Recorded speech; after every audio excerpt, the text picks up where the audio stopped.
What's up everyone, Allan Morrow here and welcome to AIM Studios. Today I'm just working on a track of my own and I've come up with a little bit of an issue within the track. I feel that the main lead is clashing slightly a little bit with the kick and the drop. So I just want to show you a little technique that I'll use to sort of help with this. Now what you can do, and I hear a lot of people, struggling with this sort of part of a track where, that they say that their lead either sounds too thin, because they're trying to overcompensate to let the kick come through, or the kick is getting sort of drowned by the lead a little bit. And I just want to show you how I get the kick to punch through properly the whole way through the drop with little techniques like this.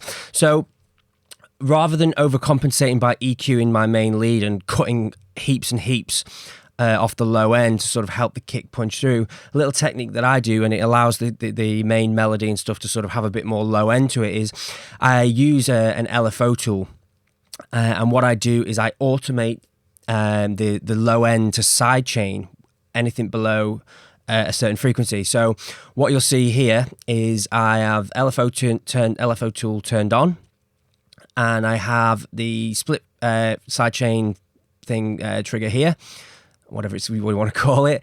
So you turn this on, and basically what this is going to do is going to sidechain anything below a certain frequency that you set here.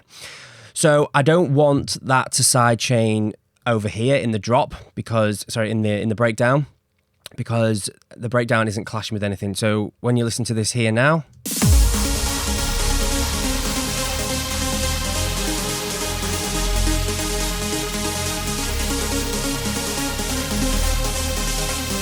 you'll see here the automation hasn't actually started sidechaining it yet. It only sidechains over here.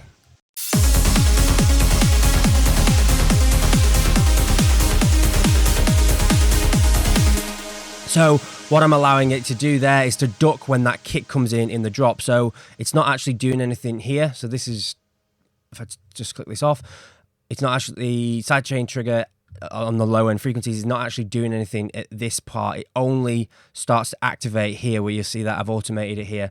So if I just play the drop with it on,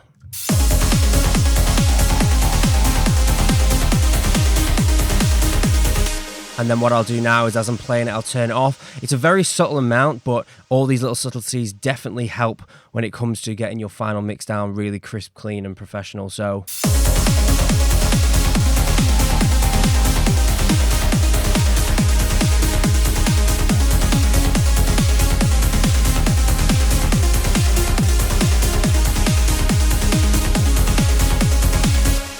it just allows that kick to really punch through in the drop and not get sort of like, for it to start clashing with that lead. So as I say, you could probably have it so that the LFO tool turns on and off, but what I've noticed sometimes is when you automate the LFO tool on and off, you get quite a bit of a click. Sometimes it's a bit annoying. So I find it's a little bit easier just to automate that volume control there, as you'll see as it goes up.